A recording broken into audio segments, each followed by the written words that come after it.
Hi! Hello! నమస్తే. This is గన. ఇప్పుడు మనం చెప్పుకోబోతున్న స్టోరీ 'మై డియర్ రాక్షసి' ఎపిసోడ్ 51.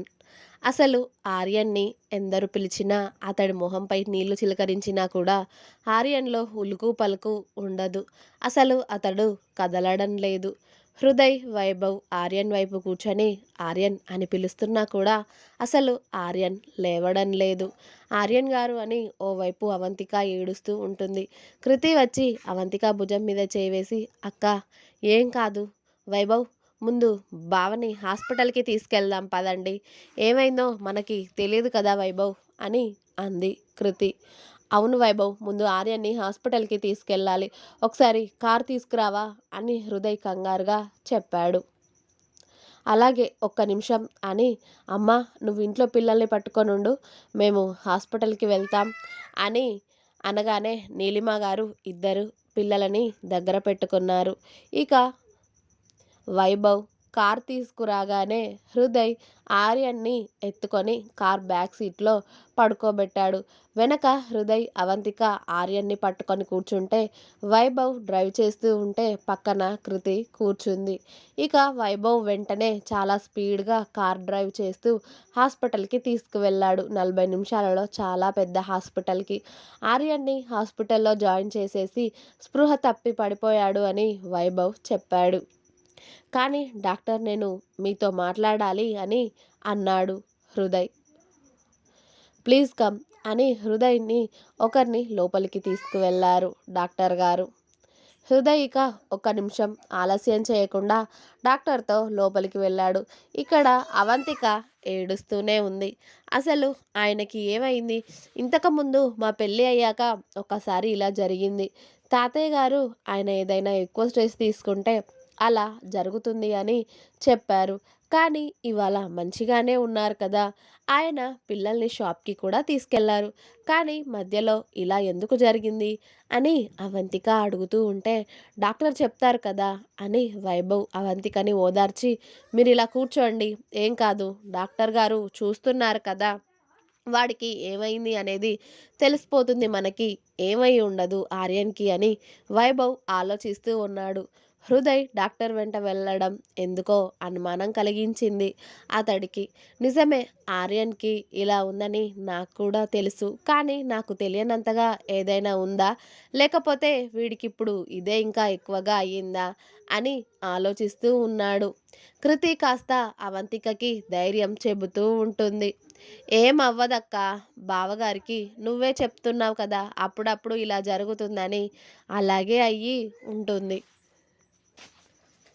త్వరగానే మెలకువ వస్తుంది బావకి. నువ్వు కంగారు పడకక్కా అని ఇక అవంతిక, కృతి కంగారు పడుతూ ఉంటే వైభవ్ 40 నిమిషాల పాటు అలాగే నిల్చున్నాడు. కరెక్ట్‌గా గంట తర్వాత హృదయ్ డాక్టర్ గారి రూమ్‌లో నుండి బాధగా బయటికి వస్తూ ఉంటే వైభవ్ కోపంగా వెళ్ళి హృదయ్ కాలర్ పట్టుకొని, ఏం జరుగుతుంది హృదయ్?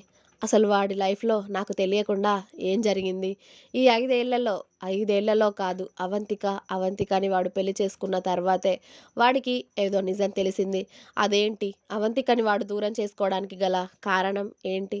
అవంతిక కడుపులో ఉన్న బిడ్డని చంపేయమనడానికి గల కారణం ఏంటి? ఇవన్నీ ఈరోజు నాకు ఖచ్చితంగా తెలియాలి హృదయ్. నువ్వు తప్పించుకోకు. వాడు ఖచ్చితంగా చెప్పడు. ఈ జీవితాంతం వాడి గురించి నిజాలు తెలిసిన ఒకే ఒక్క మనిషివి నువ్వు. కాబట్టి ఇవన్నీ ఇప్పుడు నువ్వు మాకు చెప్పే తీరాలి. ఖచ్చితంగా ఆర్యన్‌కి ఏమైంది? ఏం జరుగుతుంది? ఈ 5 సంవత్సరాలు వాడు ఎక్కడికి వెళ్ళాడు? ఎక్కడ ఉన్నాడు? ఏం చేశాడు? ప్రెజెంట్ ఏం చేస్తున్నాడు? మళ్ళీ వీళ్ళ దగ్గరికి ఎందుకు వచ్చాడు? ప్రతి ఒక్కటి మాకు కావాలి హృదయ్. చెప్పు అని కళ్ళు పెద్దవి చేసి చాలా గట్టిగా అడిగాడు వైభవ్ హృదయ్‌ని. ఏం చెప్పమంటారు వాడి గురించి? వాడిక మనతో గడిపేది ఇంకా కొన్ని రోజులనే చెప్పనా?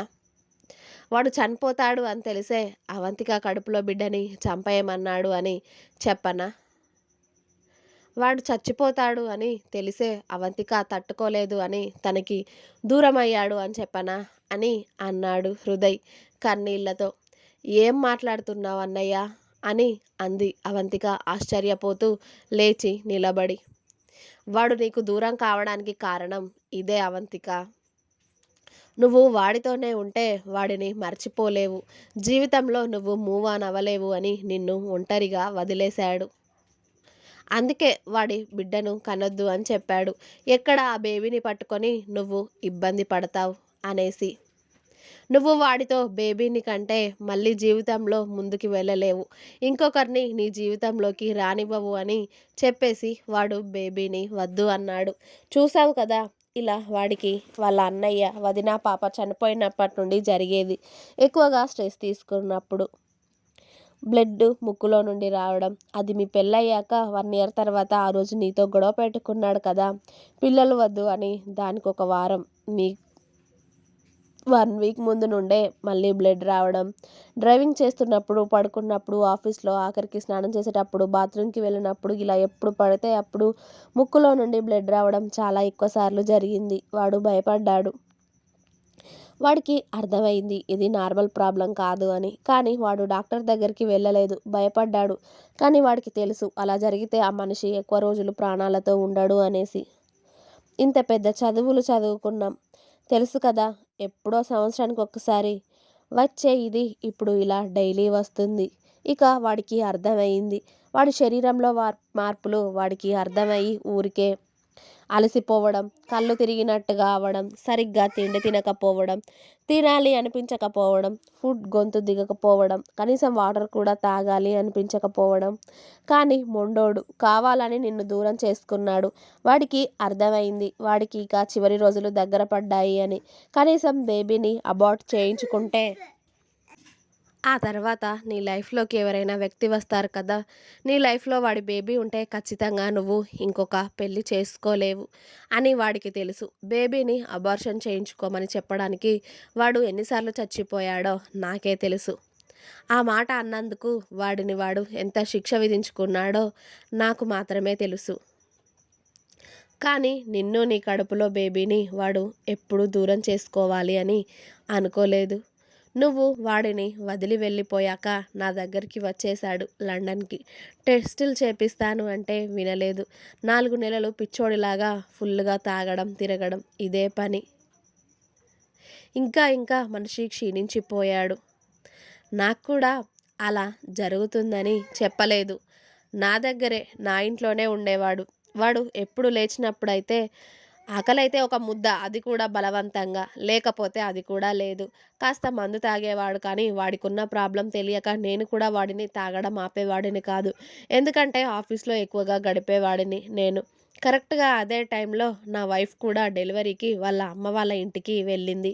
ఇక ఇంట్లో వాడిని ఎక్కువగా చూసుకునే వాళ్ళే లేకపోయారు. అది ఎంత తప్పో నాకు తర్వాత తెలిసొచ్చింది.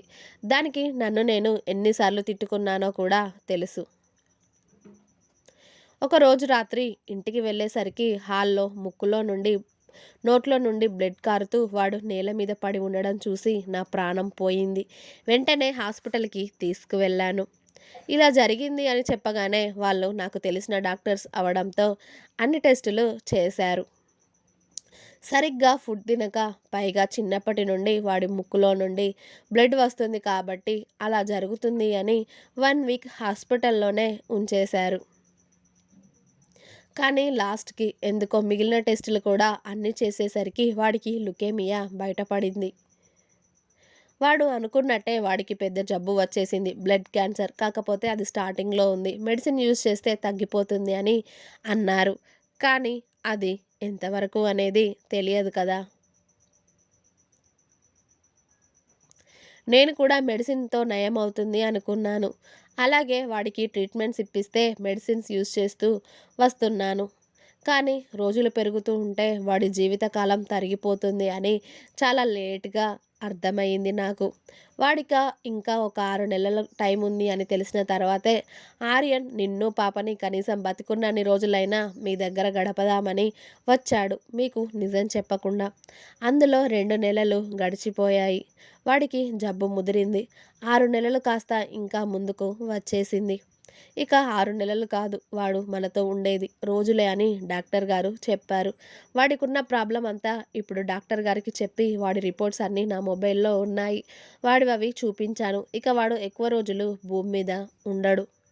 ఇక వాడి ఆయుష్ తీరిపోయినట్టే కదా! వాడు ఎందుకు ఇలా చేశాడు అని ఇన్ని రోజులు వెయిట్ చేస్తున్నారు కదా! ఇందుకే, ఇందుకే వాడు అందరికీ దూరంగా వెళ్ళిపోయాడు. ఆఖరికి తాతయ్య గారు చనిపోయింది కూడా వీడి గురించి నిజం తెలిసే. ఇలానే తాతయ్య ఉన్నప్పుడు కూడా ఒకసారి ఇలాగే బ్లడ్ కక్కుకుంటూ పడిపోయాడు. తాతయ్య ఇక్కడ డాక్టర్‌కి డాక్టర్‌కి చూపిస్తే వీడి గురించి మొత్తం తెలిసిపోయింది. వీడి గురించి దిగులు పెట్టుకొని తాతయ్య హార్ట్ అటాక్‌తో చనిపోయారు. అప్పుడు కూడా ఆర్యన్ నా దగ్గర లండన్‌లో ఉన్నాడు. మళ్ళీ వాడు ఇక్కడికి వచ్చే వరకు తాతయ్య అంత్యక్రియలు అవ్వకుండా చూశాను. వాడికి ఉన్నదల్లా తాతయ్య ఒక్కడే అనుకున్నాను. కానీ అప్పటి వరకు తాతయ్య కూడా ఏం కాదు, తక్కువ అయిపోతుంది అని వాడికి జాగ్రత్తలు చెప్తూ వచ్చాడు. కానీ ఆయనే లేకుండా పోయారు. వాడిక కృంగిపోయాడు. ఇంకా ఆర్యన్ ఆరోగ్యం క్షీణిస్తూ వస్తూ ఉంది. తాతయ్య చనిపోయినప్పుడు మీ అందరిని వాడు ఎవరిని పట్టించుకోలేదని మీరు అనుకున్నారు. కానీ మీ అందరికీ దగ్గర కాకూడదు అనే తాతయ్యకు తెలిసిన నిజం మీకు ఎవ్వరికీ తెలియకూడదు అనే తాతయ్య పడిన బాధ మీరెవ్వరూ పడకూడదు అని ఆఖరికి కూతుర్ని కూడా చూడకుండా వాడు దూరంగా ఉన్నాడు. కనీసం అలా దూరంగా ఉండి ఇది నిజం చెప్పకపోతే వాడు కావాలని మిమ్మల్ని మోసం చేశాడు, అలా మోసగాడిని పేరు అనే బాగుంటుంది. వాడి ఆరోగ్యం బాలేదు అని నిజాలు మీకు తెలిసి మీరు బాధపడి మీరు వాడి మీద జాలి చూపిస్తే వాడికి ఇష్టం లేదు. అందుకే మీ దృష్టిలో ఒక మోసగాడిలా, ఒక చెడ్డ వ్యక్తిగానే మిగిలిపోవాలి అనుకున్నాడు. అందుకే మిమ్మల్ని అందరినీ దూరం చేసుకున్నాడు. ముఖ్యంగా వాడు ఆలోచించింది అవంతిక గురించి. అవంతికకి వాడంటే ఎంత ప్రాణమో మన అందరికీ తెలుసు కదా! ముఖ్యంగా అవంతిక సంతోషంగా ఉండాలి. ఖచ్చితంగా ఆర్యన్ ఆమెని మోసం చేశాడు, కావాలనే దూరం పెట్టాడు అని ఆమె అనుకోవాలి అని అనుకున్నాడు. అందుకే బిడ్డని చంపమని అంటే ఖచ్చితంగా అందరి దృష్టిలో వాడు చెడ్డవాడు అవుతాడని వాడికి చాలా బాగా తెలుసు. బిడ్డ లేకపోతేనే అవంతిక తన లైఫ్లో ఇంకా వేరే వ్యక్తిని రాణిస్తుందని అతడికి కూడా తెలుసు. అందుకే ఇవన్నీ చేశాడు వాడు. అందుకే ఇన్ని రోజుల నుండి మీకు ఏది చెప్పలేదు. వాడు పోయేటప్పుడు కూడా మనల్ని అందరినీ వదిలి వెళ్ళేటప్పుడు కూడా ఈ నిజాలు ఏవి మీకు తెలియకూడదు అనుకున్నాడు. కానీ వాడు అందరి దృష్టిలో మోసగాడు, చెడ్డ వ్యక్తిగా ఉండడం నాకు ఇష్టం లేదు. అందుకే వాడు మీ అందరికీ చెప్పొద్దు అని ప్రామిస్ చేసినా కూడా నా ప్రామిస్ని బ్రేక్ చేసేసి మరి మీకు వాడి గురించి నిజం చెప్తున్నాను. వాడు మన మధ్య ఉండేది ఇంకా కొన్ని రోజులు మాత్రమే. ఈ కొద్ది రోజులకి వాడి భార్య బిడ్డలతో సుఖంగా సంతోషంగా గడపాలని వచ్చాడు. ఇదే వాడు ఇన్నేళ్ల నుండి మీకు తెలియకుండా దాచిన నిజం అనేసి హృదయ్ మోకాళ్ళ మీద కూర్చొని ఫ్రెండ్ గురించి ఏడుస్తూ ఉంటే అసలు ఒక్కొక్కరి కళ్ళల్లో కన్నీళ్ళు ఆగడం లేదు. అంటే ఆయన లేకపోతే నేను ఇంకొకరిని నా లైఫ్లోకి రాణిస్తాను అని ఎలా అనుకున్నారు ఆయన? నేను చచ్చినా బతికినా ఆర్యన్ గారి భార్యగానే బతుకుతాను, ఆర్యన్ గారి భార్యగానే చనిపోతాను అని ఆయనకు తెలియదా?